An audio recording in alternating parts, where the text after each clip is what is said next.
السلام عليكم طلابنا الأعزاء، نكمل معاكم محاضرة الكف اللي هو السؤال العام نسميه القحة.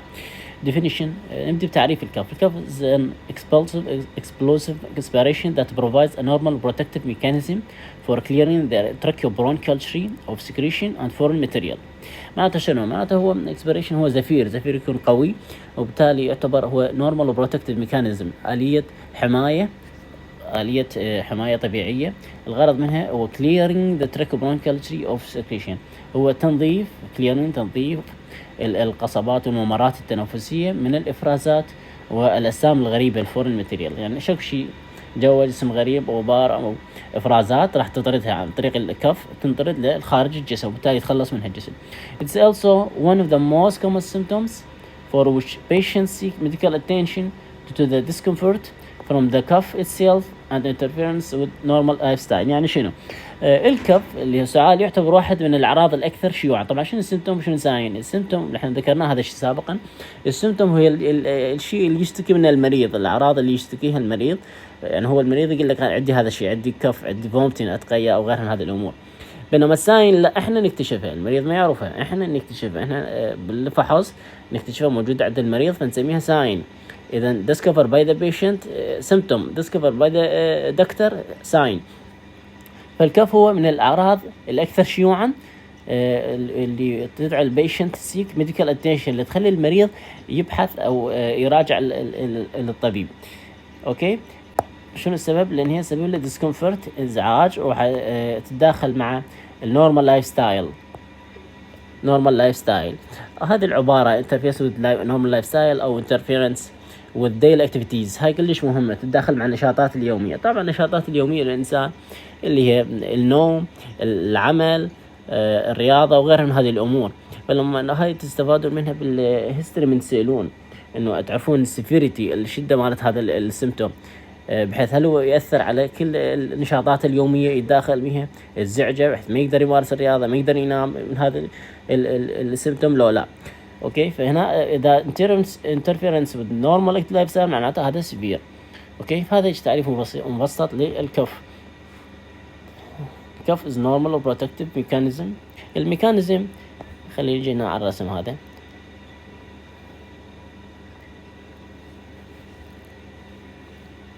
الميكانيزم او الباثوفيسيولوجي، اول شيء عندنا محفزات اللي تريجرز، المحفزات للكف.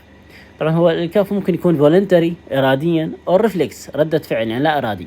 الريتنس او التريجرز، المحفزات او المخدشات للممرات التنفسيه، ردة فعل طبيعيه. شنو هذا التريجرز؟ مثل ايش؟ اللي هي قد تكون ميكانيكال، كيميكال او ثيرمال. الميكانيكال مثلا inhaled solid or particulate matter، لما واحد يستنشق اجزاء دقيقه او اجزاء صلبه مثل الغبار، الغبار او السموك، الدخان او غيرها من هذه الامور. الكيميكال اللي هو مثلا جاستريك اسيد، الحامض المعدة، ممكن يصير به ترجيع وساعات يدخل بالنسبة اسبريشن، يدخل للممرات التنفسية. كما يصير بالجيرد اللي هو gastroesophageal reflux disease، اللي هو ارتجاع المريء، بين قوسين نسميه بالعامية هو الجالي، اللي هو يصير به retrograde flow of stomach content، يصير ترجع محتويات المعدة على الإيزوفيغاس، السبب irritation. فهذا كيميكال. أو ثيرمال cold air، قد يكون بعض الأشخاص يتحسس من الهواء البارد، لما يدخل الهواء البارد يستنشق هواء بارد، هذا ممكن يحفز الكف، القحط. اوكي، بس عندنا نبدا بالكف ريفلكس ارك. طبعا لما يصير ارتيشن للكف ريسبتورز، اكو عندنا احنا مستقبلات. هذه الريسبتورات قد تكون موجوده بالنوز، بالساينسز، الجيوب الانفيه، بالابر سبيراتوري تراكت، اللور سبيراتوري تراكت ايضا ممكن موجوده. هذه موجوده ريسبتورات، مستقبلات. فاكو عندنا اعصاب نيرز متصله بهذه الريسبتورات اللي نسميها افيرنت باثوي. اوكي، هذه عن طريق مثلا الانترنال لارنجيال نير اللي تابع للبرانش من الفيغاس نير هو العصب العاشر، احد الاعصاب القحفيه، كرينيال نيرز.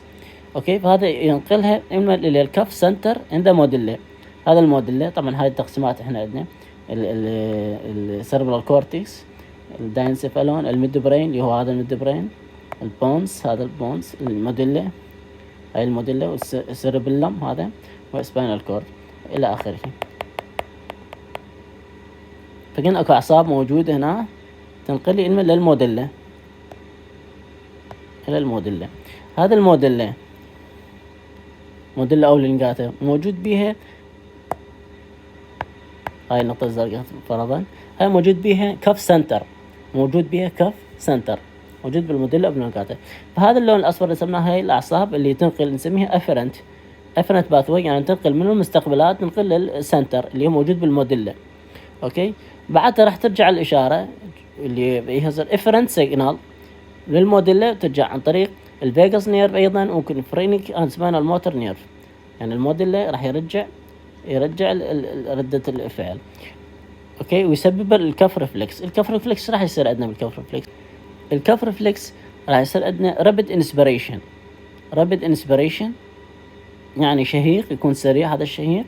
وكذلك عندنا تنغلق الابيجلوتس اللي لسان المزمار، يغلق المجرى التنفسي من بعد ما دخل الهواء، يعني بعد ما دخل الهواء يغلق لسان المزمار الابيجلوتس. اوكي، من بعدها عندنا راح يصير يتقلص الحجاب الحاجز، هذا نفترض هذا الحجاب الحاجز دايفرام، يتقلص الحجاب الحاجز. وكذلك الابدومينال ماسلز، العضلات الابدومين البطن، راح يصير رابيد انكريز ان انتراثوراسيك بريشر، راح يصير زيادة سريعة بالضغط داخل الصدر، وبالتالي يؤدي الى شنو؟ sudden opening of the epiglottis.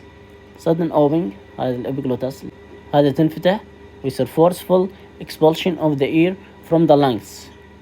اوكي، ينطرد الهواء او يندفع الهواء بقوة من اللنجز، من الرئتين، وبالتالي يطرد شكو افرازات سكريشن او بارتيكلز او اي شيء، داز غبار او غيرها، كلها راح يطردها برا للخارج.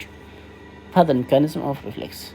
اذا الكف احنا اتفقنا اكو ريسبتورات موجوده بتوسع بالنوز، بالساينس، الجيوب الانفيه، الابر لور ريسبتراكت الى اخره. اكو اعصاب مرتبطه بها توصل لنا للسنتر اوف كف، مركز الكف السعال موجود بالموديلا اوبلونجاتا.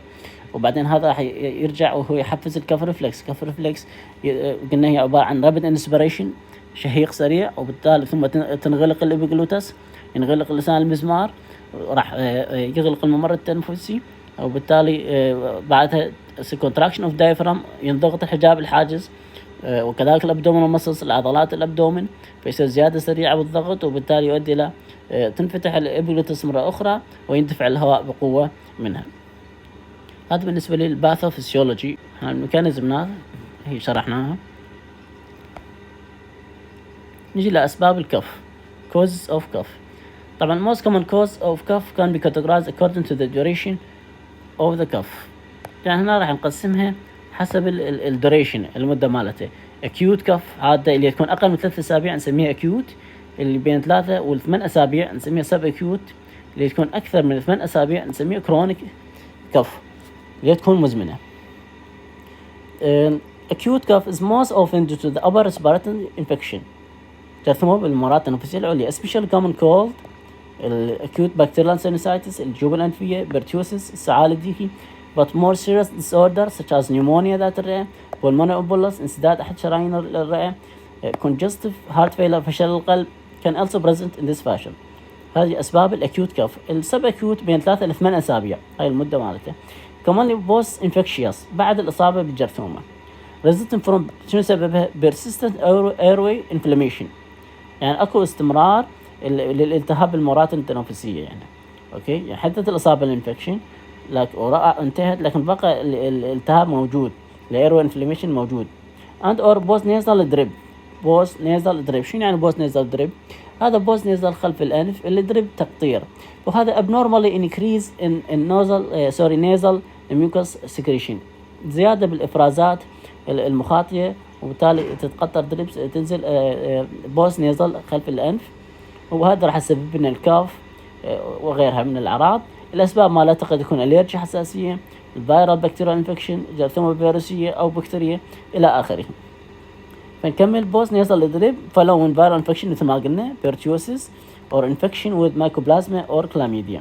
هاي أسباب السب أكيوت. الكرونيك اللي أكثر من 8 أسابيع in a smoker there is the possibilities of chronic obstructive lung disease. غير اللي يدخنون يصير عندهم هذا ال COPD chronic obstructive pulmonary disease. هذا ذكرنا سابقا إنه مرض أو داء لانسداد الرئوي المزمن، سبب الرئيسي هو التدخين.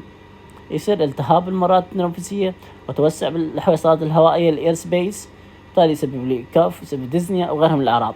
او برونكوجينيك كارسينوما او سرطان، لما هذا سموكر يدخن يا اما سي او بي ينشك بيه او برونكوجينيك كارسينوما سرطان. تيكن ان ايس انهبيترز انجيوتنسين كونفرت انزيم انهبيترز، المرضى اللي ياخذون هذه العلاجات الاي سي انهبيترز بوست نيصل دريب اللي ذكرناه سابقا sometimes termed to upper airway، يعني نفسيتها يسموها upper airway cuff syndrome. الأسمى الربو gastroesophageal reflux disease اللي هو الجيرد ارتجاع المريء الجالي بين قوسين. فهاي أسباب الكف قسمناها حسب المدة مالتها، أقل من 3 أسابيع، 3 إلى 8 أسابيع، أكثر من 8 أسابيع. approach to the patient with cough، شنو المريض شنو راح نسوي للمريض اللي يجينا عنده كف. detailed history frequently provides the most valuable clue for the etiology of the cough. Particularly important question include history, chronic rhinitis. Rhinitis طبعا هو inflammation of the nasal mucosa. Voice or altered swallowing, harsh or painful cough, dry or productive cough, hemoptysis, worse إلى آخره. شنو الأشياء اللي مهمة بالهيستوري نسألها المريض اللي عنده كف؟ هذه الأشياء طبعا راح أذكرها هي أيضا تفيدكم بالعملي. أوكي. the patient complains of cough، شنو راح نسأله؟ how long have you been suffering from cough؟ إيش قدر المدة اللي تعاني من الكف على مود نحددها، هل هي acute subacute chronic؟ it is paroxysmal or persistent، هل تجيك على نوبات paroxysmal or persistent لو دائما مستمرة؟ it is dry or productive، dry or productive يعني بيها sputum production اكو بلغم productive لو لا dry جافة. إذا أكون productive موجود نسأل عن شنو الأماونت مالته، الكلر، الأودر، التايم أوف سبيوتم برودكشن، وقت الإنتاج هذا البلغم مورنينج الصبح أو لا، وجود blood V and relation to posture change اللي يتعلق بالتغيير الوضعية وضعية المريض لو لا. it is associated with hemoptysis، hemoptysis اللي هو كفن أب بلاد، المريض يقح دم فنسميه hemoptysis. إذا موجود هذا فريش لو لا، لون غامق مالته لو لا. it's associated with chest pain dyspnea، شنو الأعراض الموجودة وياه؟ أداء بالصدر، ضيق بالتنفس. cough aggravated by dust cold air smoke or pollen، يعني هذا الكف يتفاقم ويزداد بسبب الغبار أو الهواء البارد أو الدخان أو غير ملوثات الجو، يتأثر ويزداد بها لو لا. does it occur after eating or drinking، يظهر هذا الكف بعد الأكل أو الشرب لو لا. when does occur get worse، يمتى يصير أسوأ القح، يمتى يصير day or night، يعني نقول المريض يمتى يصير القحة تكون أسوأ عندك، بالنهار day لو بالليل night. what is the character of cough، شنو الكاركتر مالت الكف. are you taking any drug، تاخذ أدوية، تاخذ مثل ما ذكرنا سابقا اللي ACE inhibitors هذا سبب كف. do you have disease، عندك أمراض مزمنة مثل الرينايتس، الأسمة، الهارت ديزيز، أمراض القلب، renal disorder أو غيرها. فهذه كل الأشياء اللي نسألها للمريض. شنو فائدة هاي الأسئلة؟ فائدة هاي مثلا recent or acute onset، لما بدايته يعني حادة acute نفكر بالريسبيراتوري انفكشن، نيمونيا ذات الرئة، acute bronchitis التهاب القصبات الحادة وغيرها. لما تقول لك الكرونيك المدة مالته مزمنة بنفكر بالسي او بي دي، برونكال اسما الربو، برونكيكتس توسع بالقصبات، تيوبركلوسيس، السل الرئوي او غيرها. الاوكيشنال او بروكسيسمال كاف، لما نقول لك الكاف مالته بروكسيسمال انه تجي على شكل نوبات، ممكن نفكر برونكال اسما الربو. الدراي كف القحة الدراي اللي ما بها بلغم سبيوتم نفكر بالايس انهبيترز، الادويه اللي ياخذها ممكن ياخذ ادويه الكابتوبريل، الزنوبريل وغيرها من الادويه، ادويه الضغط. كف فاريانت اسما ممكن هذا ضربه، ممكن عنده اكيوت تراكيوبرونكايتس او غيرها. لما نكتشرنال كف المريض يقول لك اقح بالليل نكتشرنال ليلي، هذا ممكن برونكيال اسما ضربه، ليفت فنتريكل فيلر، فشل القلب، بوست نيسال دريب، الاسبريشن ممكن فورن بدي اسبريشن، جسم غريب دخل مجارة التنفسية. الكف والبوسترال فاريشن مع تغيير وضعية المريض مثل الجيرد مثلا، يعني المريض لما ينام ترجع محتويات الجاستريك كونتاكت وبالتالي ممكن تدخل مرات تنفسية في المريض يضطر يقح حسب الوضعيات مالت المريض. لما ينام تجي الكف القح وهكذا. بينفول كف او ريتروستيرنال بين، لما تكون بها ألم وخصوصا ألم خلف الصدر الستيرنم عظم القص، هاي ممكن معناها تراكيال انفولفمنت، معناها تراكياتس. لما يجي يقول لك المريض كف افتر ايتين او درينكين، القح بعد الاكل او الشرب، هذا معناه ازوفيدال ريفلكس او اكو فيستولا. فيستولا معناتها قناه، هاي القناه تربط المني بالتراكيه بالقصبه الهوائيه، وبالتالي المريض لما ياكل شيء او يشرب شيء يدخل بالمريء ومن ثم يعبر على التراكيه على القصبات والممرات التنفسيه، فبالتالي راح يسبب المريض كف على مود يطرد هذه الاشياء اللي دخلت. هسه عندنا النيتشر اند كاركتر اوف كف، طبيعه او ميزه مالت الكاركتر اللي تشير الى عدة اسباب. طبعا هذه النيتشر والكاركتر يفضل انه انتم تسمعونها فيديوهات على اليوتيوب، وانا راح لكم رابط وانتم حاولوا تبحثون عن اكثر من رابط، لان هاي لازم تسمعونها يلا تعرفونها، تسمعها وتنطبع ببالك يلا تعرفها. مثل الكروبي كاف اللي ممكن لارنجايتس خصوصا بالاطفال، الدايفتيريا الخناق هاي should be excluded. باركن كاف اللي سببها acute epiglottitis. هلو بوفن كاف اللي هاي معناتها recurrent laryngeal بالسي. associated with whoop اللي هذا معناته ووبن كف اللي هو بيرتيوسيس اللي هو السعال الديكي. كف ودويز هذا معناته يصير عند بالبروكيال اسمه بس اي او بي دي. هذا النيتشر والكاركتر اللي ذكرناها يفضل ان تسمعوهم باليوتيوب عم تسمعون النوعيه الكف، لان كل كف لها بيها ميزه. ناو كاركتر اوف سبيوتم مين ديكت وات كف ويا سبيوتم بلغم. كف with profuse expectoration لما يكون بلغم هوايه نسبه كبيره، هذا ممكن نشك بيه شنو برونكيكتس توسع بالمرات التنفسيه، اللنج ابسس خراج الرئه، ريزوليوشن ستيج اوف نيمونيا ذات الرئه، يلوش او جرينيش او بيورلنت سبيوتم لما يكون بلغم لون اصفر الى اخضر، هذا نفكر بالبرونكيكتس. ريزوليوشن ستيج اوف نيمونيا ذات الرئه ايضا. لما يكون ريستي سبيوتم معناها مثل صدى احمر، فهذا نفكر بالنيموكوكال نيمونيا. لما يكون برودكتيف كف with فروثي سبيوتم مثل فقاعات او هيك، هذا ممكن يحدث بالبلمونري اديما. كذلك طرقنا الى السبيوتم ميكسد وذ بلاد، ان لما يكون السبيوتم ميكسد وذ بلاد ويا دم راح نسميه هيموبتسيس. هذا شنو نفكر شنو الاسباب؟ ممكن تكون اسباب ريسبيراتوري كارديك، ريسبيراتوري مثلا برونكيال كارسينوما سرطان، البلمونري تيوبركلوسيس الرئوي، بالمونري انفاكشن منطقه من الرئه ينقطع عنها الدم فتموت تسمى انفاكشن، برونكيكتس كذلك. الكارديكوز اسباب القلبيه ممكن خلل الصمامات الماتريال فالف، صمام بالقلب يصير بستينوسيس ماتريال ستينوسيس يسبب هاي المشكله. البلد ديزيز امراض الدم مثل الهيموفيليا مثل الدي اي سي disseminated intravascular coagulation استنتقتها بالعدوميه. prolonged use of anticoagulant aspirin استخدام مطول للادويه مضاد التخثر او ادويه الاسبرين، هاي كلها ممكن تسبب لي هيموبتسيس. بالاكزامينيشن هذا بالنسبه كل للهيستوري. بالاكزامينيشن لازم شنو نفحص المريض عند الكف، نفحص البلمونري والكارديك اكزامينيشن، والمونري والكارديك اكزامينيشن. بعد ما كملنا الهيستوري والاكزامينيشن ننتقل للدياجنوستيك او الانفستيجيشن، الفحوصات التحاليل. شنو الفحوصات نسويها؟ فحوصات نسويها مثلا تشيست اكس راي الاشعه، اشعه الصدر تشيست. انديكيشن يمتى نستخدمها نسويها؟ لما كرونيك كف مزمنه، سسبكتد نيمونيا شكين عنده ذات الرئه او عنده سيل رئوي، او وجود الريد فلاج فور كف. ريد فلاج معناها علامات حمراء او علامات خطره، اذا وجدت ويا الكف لازم نسوي له اشعه تشيست اكس راي، اللي قد تكون فيبر، ويتلس فقدان وزن، سيفير ديزنيا ضيق بالتنفس، ويت جين والبيرفرال اديما اكتساب الوزن، اسفاجيا صعوبه بالبلع، هورس نسبحه بالصوت، اللي هيموبتسيس يقع دم، ريكرت نيمونيا يعني كل فتره ينصاب بالذات الرئه، اكسسيف سبيوتم برودكشن انتاج مفرط للبلغم، ابنورمال فيزيكال اكزام لما فحصنا لقينا ابنورمال بالاكزام، هاي كلها تعتبر ريد فلاجز علامات خطره وعلامات حمراء. لما نلقيها ويا الكف لازم نسوي له فحوصات مثل تشيست اكس راي اشعه الصدر. فحوصات اخرى غير اشعه الصدر اللي هي السيتي سكان المفراس للتشيست، اشعه اخرى مثل الاكس راي للبارنيزال ساينس الجيوب الانفيه احتمال هذا عنده التهاب سينوسايتس التهاب الجيوب الانفيه.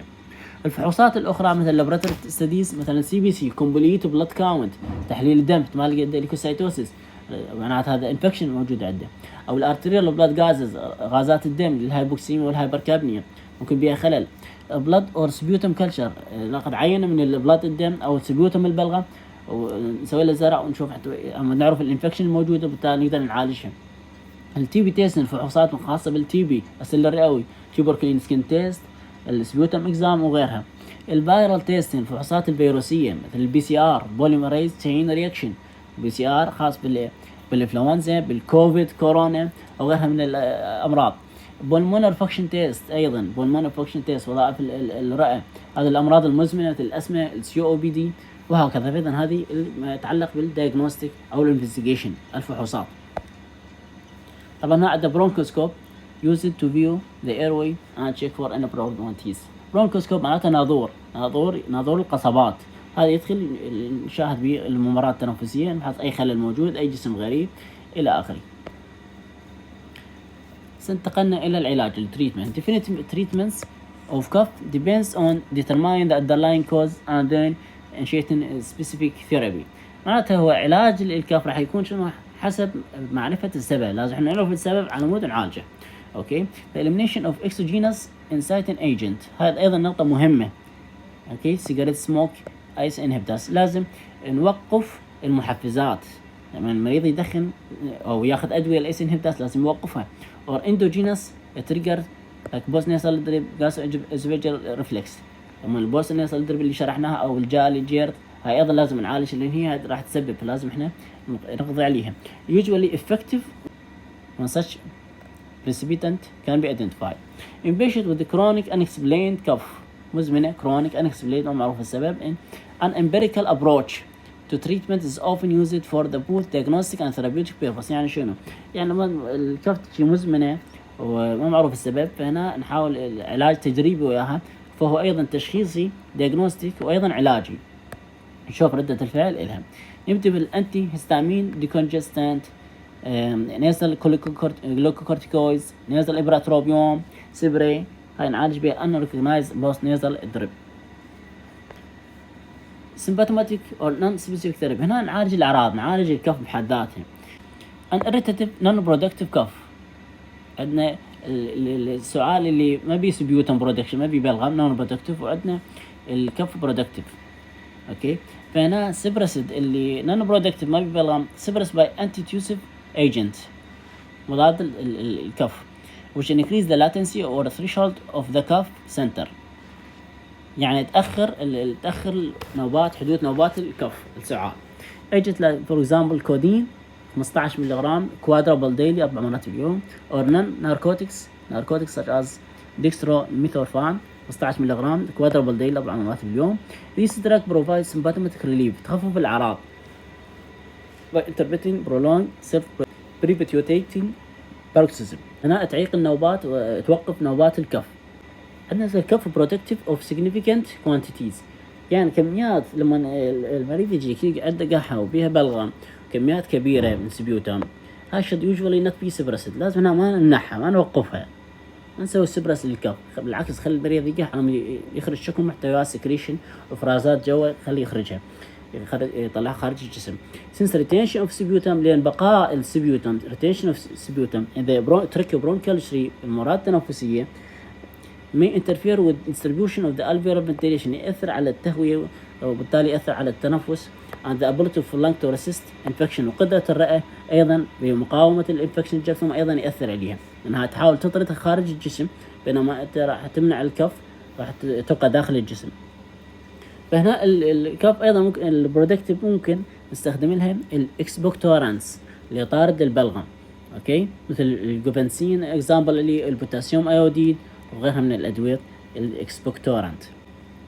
إضافة لعلاجات أخرى مثل عندنا الشيس فيزيوثيرابي علاج الطبيعي، أو treatment of associated symptoms نعالج الأعراض اللي موجودة ويا الكف، مثلا الأنتي هيستامين for patient with allergic rhinitis، لما يجي patient عنده allergic rhinitis inflammation of the nasal mucosa فهنا نعطي مضاد هيستامين، أو bronchodilators موسع قصبات indicated for patient with asthma or COPD، لما يجيك مريض عنده COPD أو أسمة نعطي البرونكوديليترز موسع قصبات، والأدوية الأخرى أدوية الأسمة الربو والCOPD، كذلك الستيرويد أو كذلك الديكونجستنت for nasal congestion الاحتقان الأنف نستخدم الأدوية الديكونجستنت مثل الأوكسيميتازولين أدوية الإنساد النونستيرويد أنتي-إنفلاماتوري دراجز أيضا ممكن نستخدمها نعالج بها الميالجيا، الألم العضلات، الهيديك، الصداع، الفيبر إلى آخره. إذن هذا علاج symptomatic treatment للكف، وكنا علاج الأسوشيتد سيمبتومز الأعراض اللي وياها، وإحنا أهم نقطة إنه نعالج لازم نعرف السبب ونعالجه، هذا أهم نقطة بكل الأعراض، لازم تعرف السبب وتعالجه ما تعالج الأعراض. تكلمنا عن الديفينيشن تعريف للكف، الميكانيزم مالت الباثوفيسيولوجي، تكلمنا عن الهيستوري تيكن أخذ المعلومات من المريض، الإكزامينيشن الفحص، كذلك الفحوصات الانفستيجيشن التحاليل، كذلك التريتمنت. وبالتالي انتهت محاضرتنا، وشكرا لاستماعكم.